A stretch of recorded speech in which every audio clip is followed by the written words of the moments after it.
Hello, and thank you so much for taking the time out to listen. Today, I titled this message on picking fights. On picking fights. We have some individuals who, once again, are going through their share of battles because someone picked a fight with them. Okay? Sometimes these fights are definitely well-meaning or the type of fights that will get some results positively.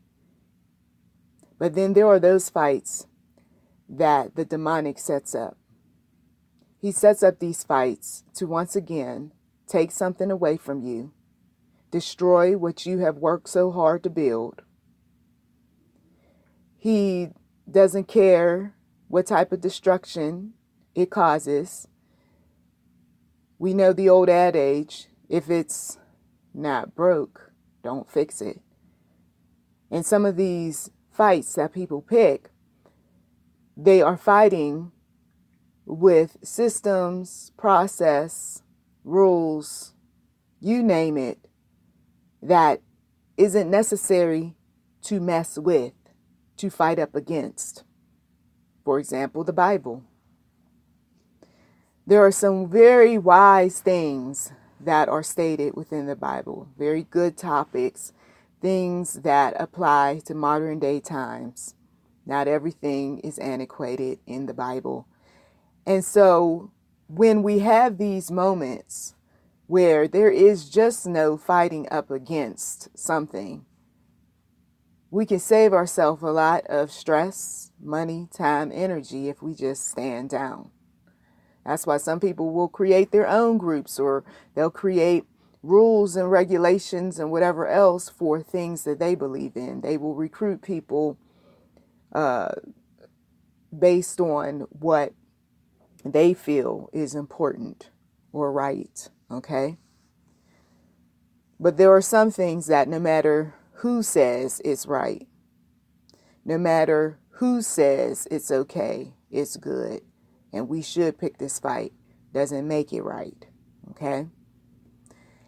And in the spiritual realm, we know that God is a righteous God. He's a just God.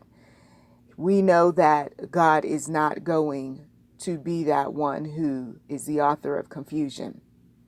But people and spirits and ungodliness will show up and cause wars, spiritual wars. People who are sensitive to feeling the negativity, feeling the fight, feeling the upset, feeling like they can't win. These are the individuals that end up suffering much, okay? It's a fight that somebody just isn't going to win no matter what they say, no matter how much money, time, or energy they put into it. Some people end up dying fighting for their so-called cause, which when we look at the specifics, when we look at the details, when we follow the money trail, we find out that the person picked the fight for selfish reasons. The person picked the fight because they were upset with someone and wanted to make their life difficult. Someone picked a fight because they don't like that they are shut out or shut away. Somebody picked a fight because they wanted their dysfunction to be looked at as functional, okay?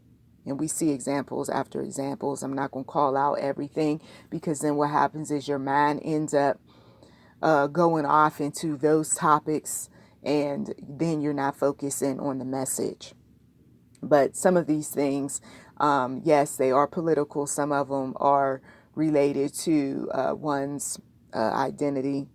Others are related to just basic precepts that come straight out of the Ten Commandments, okay? And folks want to fight up against the Creator. They want to have issue with the one who created whatever it is that rubs them the wrong way. When it's ethical, when it's moral, when it's righteous, when it is something that the majority is in agreement with, it is something that is, once again, not broke, so there's no need to fix it. The rebellious, those that are influenced by the demonic, is going to fight up against it, okay? And when they do this sort of thing, we have choices. We can either battle, we can stop their progress, be a hindrance. We can end up getting law enforcement involved depending on if it is threatening, violent, what have you, that they're doing to us or to others. We can create our own groups that will go up against those that want to flip everything upside down for selfish reasons, to aid in their dysfunction, what have you. So there's so many ways that we can approach a battle that just might be the one that will free people out of mental, physical, spiritual, sexual bondage. Okay. One has to know what the objective is before you pick a fight, right? One has to know something about the fight before he or she speaks up about it. Sometimes people don't have enough details, and that's why they end up losing the battles. They don't see things from both perspectives. They only want to fight from one side and one side only. And when you don't see things on all sides, you are like the soldier who goes into battle who hasn't even bothered to look at the map. Okay, where might the enemy be hiding? The one who hasn't bothered to send out spies. So you will lose. The ignorance is just overwhelming sometimes when some of these people are picking their fights. We can use a family, for instance. Maybe the relatives do not like what the matriarch or patriarch is saying. Maybe the person is gossipy, a liar, difficult to be around. And so that individual is approached. The fight is picked, okay? And let's say the battle is won and that person realizes that I need to stop acting this way because I'm causing all sorts of division within the family. That is a righteous fight. That is a fight that is going to turn some things around for good rather than for evil. But we have those individuals who pick fights that, if you look at what has taken place and what is going to take place in the future, is nothing more than trouble. They want to take what the Creator, who may have meant to do things with good intentions, take what that Creator has built up and turn it all around in a way that causes destruction, causes malice, okay, while they sit back and they laugh at all of the confusion that they've caused. Recognizing that somebody isn't mentally healthy, mentally straight, an organizer, if you will, a matriarch, a patriarch, somebody who is a part of a nonprofit with a cause, but the cause is strange. It just doesn't make any sense. They are not very articulate in what they are doing. They have lots of secrets and they're covering up things and they're telling their share of lies. Right away, you know that's not a battle that you should be getting involved in. Okay? Once again, doing your research, doing your due diligence to find out, is the intentions of the one who has created or picked this fight, is it sound? Is it logical? Does it make sense? Okay. People will get you on board with their fights based on whatever your weaknesses are, whatever your anger might be about someone or something. And that is one of the quickest ways to get people on board, is to play into what makes you angry. But if you don't sit back long enough and shake off that anger a bit and really think about what the objective is, you will get ensnared into something that will ultimately brainwash you into believing something that's illogical, may even cause you to do some things that could put you in jail or 6 feet in the grave. You don't want that, but if you are around those type of manipulators who know how to play on your weaknesses, you will get sucked in. And we're seeing that in media when it comes to government, when it comes to people thinking that their position in society is going to be lost if we don't do something. And meanwhile, that position that they are fighting for is a position that oppresses people. Okay? Oh, come on now. Some of you all, you have been around these types of individuals who talk a different talk than you. They walk a different walk. And when you approach them with, why are you fighting? Why are you so angry? what is going on with you that now suddenly you want to go after this particular group or subgroup. They really don't have a quality reason, or their reasons seem to be lacking in substance, or simply put, they're just mentally gone because of whatever they went through that they have yet to get over. Okay? When God created his various precepts in the Bible, they were for good intentions. We know that. We've seen the evidence and proof time and time again. But then men and women come into the picture with their false religions, with their hypocrisy, with all things ugly, unrighteous, selfish, you name it. And then what God's intentions were ends up being turned upside down and sideways. And so those who want their dysfunctional behavior to get the green light, they will take the scriptures and flip everything upside down and say that this is invalid, this isn't right, and they'll just nitpick and cherry pick all over the Bible just because they want their way. Rebellious man does it all the time. This hasn't changed when it comes to man being called to do the right thing, but he instead wants to do whatever he feels. Okay? That carnality sets in, even in religion, right? It shuts people down and shuts people out too, because when people see the truth for what it is, they eventually don't follow people like that. And then they start reading the scriptures for themselves. I was one of them. And I said, wait a minute, somebody has taken the scriptures to get more money. That was one of my early enlightened moments. This person or group isn't about trying to empower people. They're about trying to take what they can for their subgroup, for their group. Okay? But twisting scriptures to get people to fund whatever their cause is.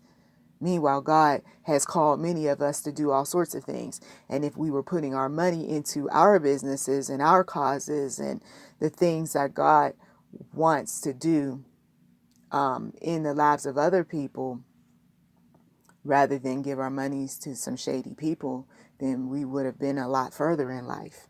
But you see, the power and control and manipulation had many of our finances bound, okay, to undeserving individuals. And then another thing early on that I realized was that God's intentions, once again, was about love, right? About peace. And then, of course, there are consequences to sin.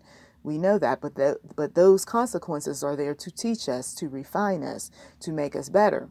But then somebody comes along who doesn't want to follow precepts, doesn't want to live a righteous, holy life, and they say that you are, and then they put these labels, okay? They put these labels. So I recognize that when people wanted me to jump on board with something and I didn't do it, okay, here comes the name calling and here comes, the turning the scriptures upside down and all this other stuff, right? Meanwhile, I'm like, God did not intend for his scriptures to be used this way. God's, personality, when you spend time and you're reading God's words, you know that what this man or what this woman is saying is totally inaccurate.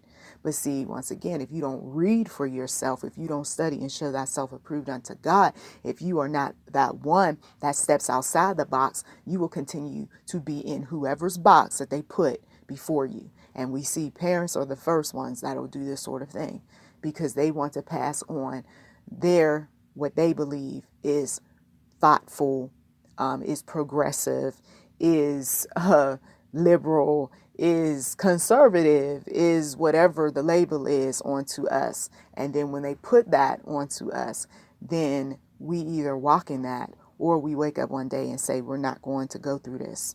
This is ridiculous. This doesn't make sense. There's evidence and proof that shows, you see.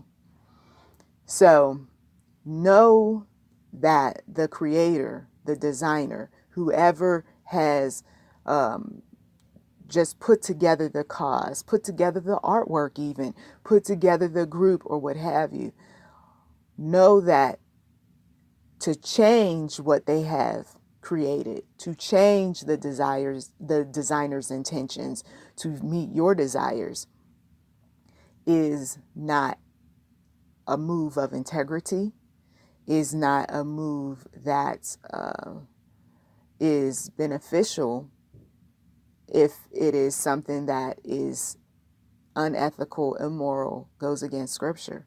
Okay. Understand too that those who have done this sort of thing, they receive backlash, because there's always going to be that group that doesn't agree. And if you're not willing to fight the good fight, then you don't have any business going around trying to pick a fight, right? If you are not willing to go all out and do the righteous, ethical, holy type of thing, then you should be that one that stands off in the background and keep your mouth closed until you got the strength, until you got the fight, until you got enough information to want to do something about whatever it is that is causing difficulty for others, such as suppressing them or oppressing them. And then, of course, when you are that one that God has chosen, you want to stay close to him. You don't start following after the subgroup. You don't start altering what it is that God has called you to because the subgroup tells you to, or because they put pressure upon you, or what have you. Okay. Some people will do this sort of thing. For instance, if they don't agree with the gender that is leading, they will do this sort of thing if they don't agree with the denomination. They will do this if they don't agree with your past lifestyle. I mean, you will have those that will fight up against you, even though your intentions are good, even though what you created was not meant to be taken out of context or what have you. But they'll do that because they have their own personal issues, insecurities, problems with this one and that one. You may have been the one that exposed them even. And so now they are looking to avenge themselves by fighting up against you.